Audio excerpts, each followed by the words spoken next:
Presiden Jokowi bertemu 17 pemimpin dunia pada acara konferensi tingkat tinggi G20 yang telah dibuka sejak tanggal 15 hingga 16 November 2022. Selain membahas isu sentral G20, berbagai pihak meyakini bahwa pertemuan tersebut mampu mengupayakan perdamaian global.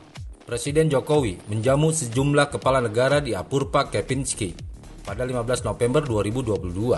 Sehari sebelumnya, Presiden Jokowi telah bertemu Presiden Amerika Serikat Joe Biden. Dalam pertemuan tersebut, Presiden Jokowi mengajak adanya percepatan pemulihan ekonomi global dengan mengusung semangat kolaboratif, sinergis, dan inklusif. Seluruh negara di dunia akan berupaya memberikan solusi konkret atas krisis multidimensial. Dalam pengantarnya, Presiden Jokowi bahkan menegaskan kalau Indonesia sendiri sangatlah menghargai dan merasa terhormat karena Joe Biden bersedia menghadiri KTT G20 di Bali secara langsung.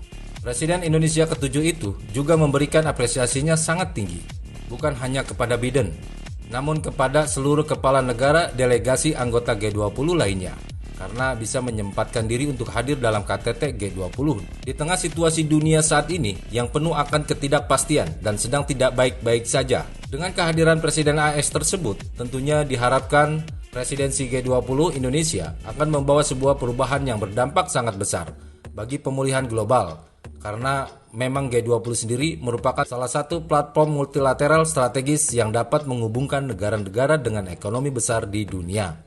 Indonesia sendiri selaku tuan rumah dan presidensi dalam ajang internasional tersebut terus mendorong adanya semangat pulih secara bersama-sama. Maka dari itu, pertemuan antara Presiden Jokowi dengan Presiden Biden memberikan dampak positif pula bagi pemulihan dunia, bukan hanya sekedar menguntungkan untuk kedua negara secara bilateral. Pasalnya, posisi tanah air saat ini juga sangat disegani dalam percaturan global. Terkait pertemuan bilateral antara Presiden RI dengan Presiden AS tersebut, Jokowi mengemukakan terhadap 3 hal yang penting yang dibahas. Pertama adalah mengenai dorongan untuk bisa menciptakan perdamaian dan stabilitas kawasan. Karena Jokowi sangat ingin AS bisa membawa sebuah energi positif untuk terciptanya perdamaian. Kemudian hal kedua adalah mengenai pembentukan ketahanan kawasan dan global yang dilandasi dengan sinergitas untuk bisa memastikan stabilitas sistem keuangan, dukungan likuiditas hingga efektivitas kebijakan ekonomi. Sedangkan poin ketiga yakni mengenai adanya kemitraan masa depan yang berkelanjutan.